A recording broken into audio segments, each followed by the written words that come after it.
I'm Lucinda, and I've been working here at ArtShed since December of last year. I'm currently studying and soon to finish my studies of animation at Swinburne. A lot of that for me is especially 2D animation, a lot more traditional. I like painting in acrylic and just sketching in general in my spare time, and I love making comics. I definitely did art and viscom through school, like to a VCE level. Aside from that, I've done plenty of short courses, both with the Beaumaris Art Group and Victorian Arts Society, so I love sort of keeping up on my knowledge and things like that, but I think the only thing I can put on paper will be my degree at this point. So I have participated in Art Blitz twice, nothing I really want to showcase. I kind of would really like to go into more exhibitions and such, and it's always been a big dream of mine to do the Archibald at one time, but I think I've got to have a bit more of a solid plan for what I'd actually do for that first. I think I definitely do a lot more online challenges, like through Instagram and even Tumblr. I've done like Inktober, where you do an ink-based drawing every single day for October. I did a 2017 drawing challenge, so every day of that year I did a drawing, which was all posted on Instagram. So I've done more online based things than formal exhibitions. Doing a lot of drawings in a row, you know, it's easier if all I had to do was draw a little face or like a person or like an animal and do that every day, but if it's on social media, you kind of have to take into account that that's not what everyone's going to want to see for 365 days in a row. So I have found myself having to switch things up and change and use different mediums that I don't usually do, just for variety, and it is a good way to kind of flex my artistic muscles. I can kind of go anywhere with the themes that I follow. Most of my stuff I really like quite light-hearted stories or fairly comedic and relatable comics and things like that. If I'm going to do something that's a bit more meaningful, I kind of love exploring themes of representation and equal opportunity. I love doing portraits that kind of express that, but it's really anything in those two fields. I remember, well, number one, when I started drawing, I absolutely did everything I possibly could to avoid drawing people and faces. I was strictly animals and very rarely landscapes. Portraiture is now my favourite thing to do, so that's been a big influence. I find it easier, especially when I'm drawing for animation, to start with a shape. I never really used to do that. I would start with like a foot or a hand, and things could get really complex from there. But if I just start with anything like a circle or a rectangle, I can find that I can draw almost anything from that, and it tends to be a bit more proportional too. Sort of going over that hurdle was definitely some of my art teachers, and also going to galleries and things. I sort of realized that, you know, if I looked at some really good portraits and thought, man, I just can't do that, it's too hard, I don't want to, but they do look really cool. So I guess at least giving that a go, and a lot of the art teachers that I had at Beaumaris Art Group kind of eased me into it really slowly. I think I needed a lot of persuasion to get there, but once I got past that, I definitely couldn't stop. Preferred medium. If I'm drawing, I like almost anyone, just pencil and pen. Even like a biro pen is one of my favorite things to sketch in. In terms of painting, I probably prefer acrylic. A lot of people don't tend to say that because it's like quite fast drying, and I think you have to be fairly impatient to use acrylic, and I definitely am. I love working quickly, and I do like that freedom of once it's dry you can fix it later. I definitely don't have the dedication for oils, even though I have tried it before. Those are probably my two main ones, I think. How do I find inspiration? Mostly from inside my head, I think. I think artists in general are known to be a little bit quirky and imaginative, so a lot of the characters that I draw or stories that I create are just from my head.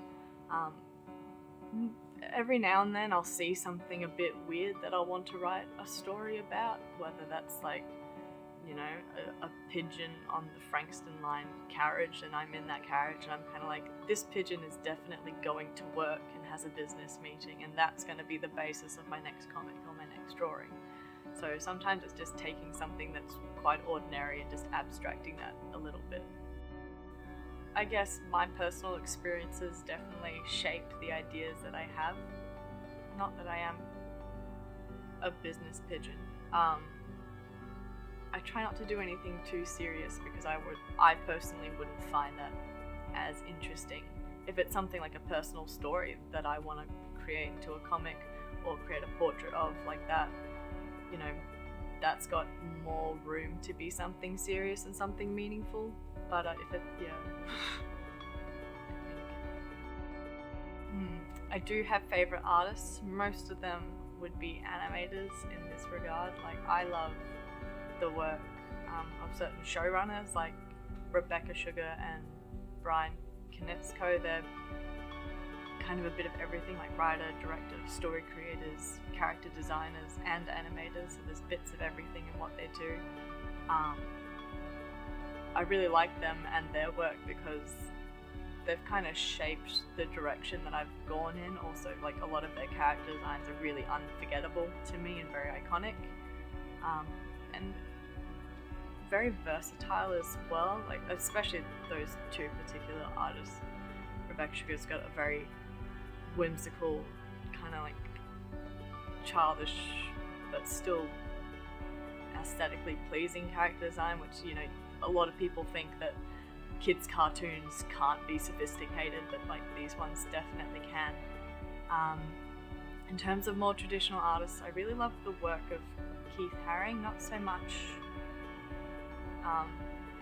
his style is very more illustrative, and I probably really like his work because it comes from a place of sending a message, and it's sort of really got a place in history in a different way to your more,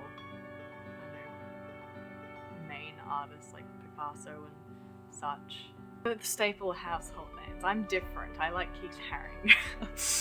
No, but yeah, I think a lot of people think art has to look pretty to be good, or it has to look photoreal, or it has to be, you know, famous. I mean, he definitely is famous in his own regard, but his artwork sort of said something different, and it was really important that the stuff that he illustrated was illustrated. 1 to 3 products I can't live without. I feel like this is what everyone has said so far, but literally a pencil and a sketch pad, and or even just one of the two, just a pencil at this point. You know, I've drawn on napkins at coffee shops and on the back of some receipts, and it's just, that's all I really need to get an idea down. Those are just the essentials to me. I can live without an eraser. I try to make some of the mistakes I make look like I did them on purpose. One of my art teachers always said to turn a scar into a star, and she wouldn't let me use an eraser, which has had its pros and cons. So really those two things. A few products that I've kind of fell in love with recently is like varnishing and like gloss varnishing and stuff like that. Like, being as impatient as I am, I would do my acrylic painting and be like, perfect, it's done. But I sort of just realized, like, after working here, that there are more things that I can do with it to make it look more presentable after. So yeah, 3 products would be pencil, paper, and varnishing for my paintings. If there's an undo button, I'm gonna have to use it. I think that's kind of a weak point for me, because having that safety net, knowing that I can undo something that I've done on like a Photoshop drawing, you know, I'm gonna take advantage of that, and I'm probably not gonna be as risk-taking with what I'm drawing. what I enjoy about working with traditional mediums and not having that eraser, even if that's purely because I couldn't find one in my house, even though I own at least 15, that's kind of pushes me to work on a drawing a bit more and to not necessarily see things as mistakes or things that I can just immediately undo. So I wouldn't say I use that with my digital practices, but I should probably try to. Art hacks. Working with shapes. I know, especially when growing up and sort of learning to draw, when you get like those how to draw books and it's like, here is how to draw an owl, and it's like a circle and then it's 2 circles and then it's a fully rendered owl and you don't understand how you got there. That used to be really intimidating and almost comical to me, so I just didn't do that for a good majority of my drawing life. But then when you do properly look at things, and especially working with character design and doing life drawing, like you see that everything is made out of shapes.